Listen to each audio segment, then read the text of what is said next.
আসসালামু আলাইকুম। উম্মেশা কারি ব্লগ। আশা করি আপনারা ভালো আছেন। আলহামদুলিল্লাহ আমরাও ভালো আছি। সাভার গোলাপ গ্রাম এই প্রথম পার্ট আমি দিয়ে দিয়েছি ইউটিউবে, তোমরা চাইলে দেখে নিতে পারো। আর এটা হচ্ছে দ্বিতীয় পার্ট, মানে আমরা দুপুরের খাবার খেয়ে বাইরে ঘুরতে যাচ্ছি। তো এই দেখো সবাই যার যার মতো রেডি হয়ে বাইরে চলে এসেছি, আর আমি এখানে ভিডিও করছিলাম। আর এই দেখো পুচকুটা কি করছে, বাইরে যাওয়ার জন্য খুব তাড়াহুড়া ওর মাকে ডাকছে মা মা বলে। তো যাই হোক, একবার এদিকে আসছিলাম ওদিকে আসছিলাম, কারণ একজন বের হলে আর দুজন থেকে যায়, দুজন বের হলে এরকম। তো যাই হোক, অবশেষে গাড়ি নিয়ে সবাই উঠে বসলাম। আর এই ঝাঁকিতে তো ভিডিও করাটা সম্ভব হচ্ছিল না, তাই অল্প একটু ভিডিও করে রেখে দিয়েছিলাম। মেন রোডে যাওয়ার পর আমরা যেটা করি সেটা হচ্ছে আমরা নেমে যাই, কারণ এখানে মানে আমাদের দরকার নেই, মানে উঁচুতে উঠবে, তো এর জন্য আমরা নেমে গিয়েছিলাম। আর আবারও রিক্সা নিয়ে চলে গেলাম একটু ব্রিজে, দেখতে কেমন লাগে। গ্রামটা খুব সুন্দর, এমনিতেও তো সব গ্রামই সুন্দর, এটাও আমার কাছে ভালো লেগেছে। আমি শুধুমাত্র সিলেট, ময়মনসিংহ, তারপর সাভারে এই প্রথম যাওয়া, আগেও বলেছি। তো যেতে যেতে কিছু কথা বলি, সেটা হচ্ছে যে এতদিন আমি ভিডিও আপলোড করতে পারিনি, আগের ভিডিওতে বলেছি। তো প্লিজ তোমরা সবাই একটু সাপোর্ট করবে, আর ভালো লাগলো অবশ্যই লাইক অ্যান্ড সাবস্ক্রাইব করবে। আর কোনো ভুল ত্রুটি হলে অবশ্যই ক্ষমার দৃষ্টি দেখবে, কারণ অনেক সময় ভুল হয়ে যায় অনিচ্ছাকৃতভাবে। সবসময় চাই যে ভিডিওটা যাতে সুন্দর হয়, কিন্তু আসলে মাঝে মাঝে দেখা যায় যে হয় না, মানে অন্যরকম হয়ে যায়। আর একটা ভয়েস দেওয়ার পর যে কতবার মানে কেটে ফেলি, এটার কোনো হিসাব নেই, কারণ ভয়েস দিতেও অনেক লাগে আর কি, বারবার চেঞ্জ করতে হয় কারণ কথা ভুল হয়ে যায়।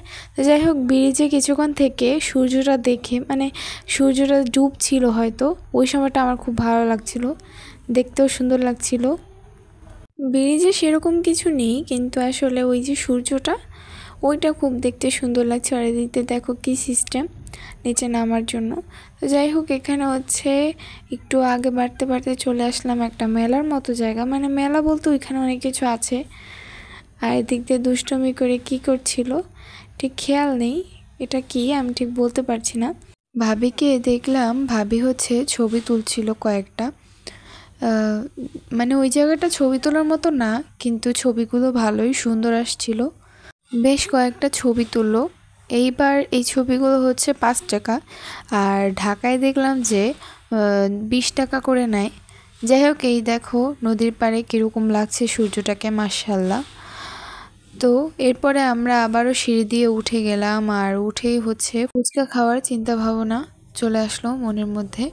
ফুচকা খেতেই যাব, তখনই বাবু কান্নাকাটি করছিল পুতুল নেওয়ার জন্য। তো ওকে একটা পুতুল কিনে দিয়ে এবার দেখছিলাম যে চটপটি মানে ফুচকা কোথা থেকে খাওয়া যায়।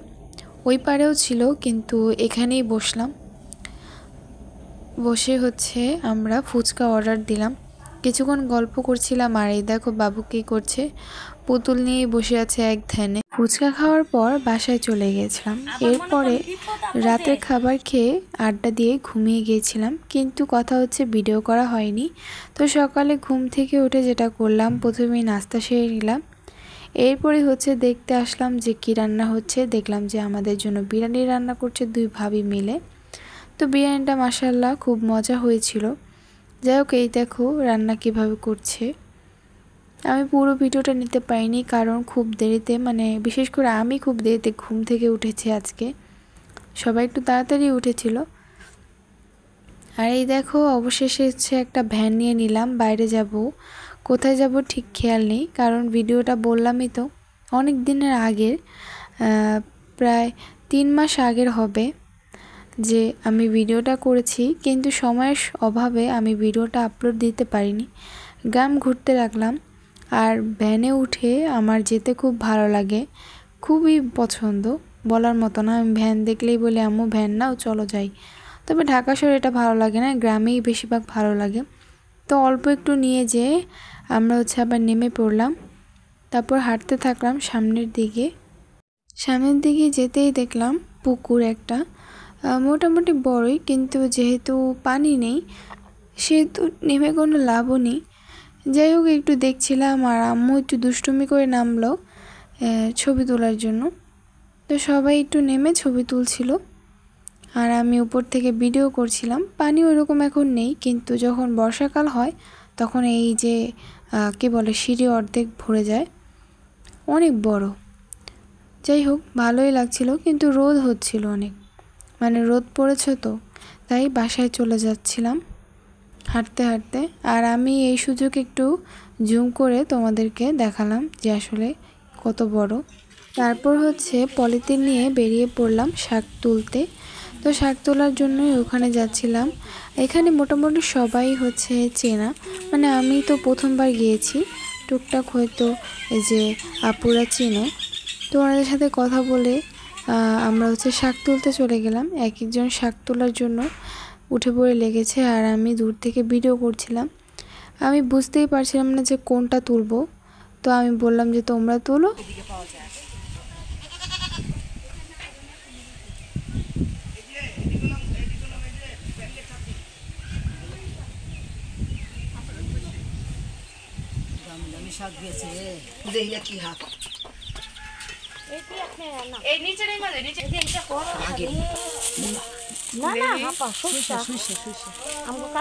এরপর হচ্ছে একটু সামনের দিকে এগোলাম আর দেখলাম পেয়ারা গাছ। পেয়ারা গাছের পেয়ারাগুলো অনেক ছোট ছোট, কিন্তু প্রায় অনেকই ধরেছে।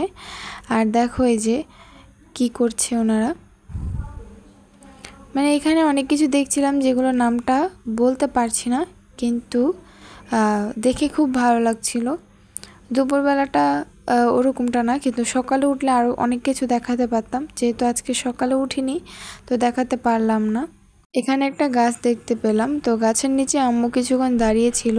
আর ওই যে বলে না গাছ ছায়া দেয় আমাদেরকে, আসলেই গাছের নিচে গেলাম, খুব শান্তি লাগলো। আমি ওইখানে দাঁড়িয়ে দাঁড়িয়ে হচ্ছে একটু ভিডিও নিয়েছিলাম, কিন্তু পরবর্তীতে আমরা হচ্ছে শাক তোলার পরে বাসায় চলে গেলাম। আর যেহেতু দুপুর হয়ে গেছিলো, দুপুরবেলা হচ্ছে খাবার খেয়ে নিই। এভরিওয়ান, আজকের এই ভিডিওটা এই পর্যন্তই। ভালো লাগলো অবশ্যই লাইক অ্যান্ড সাবস্ক্রাইব। আল্লাহ হাফেজ।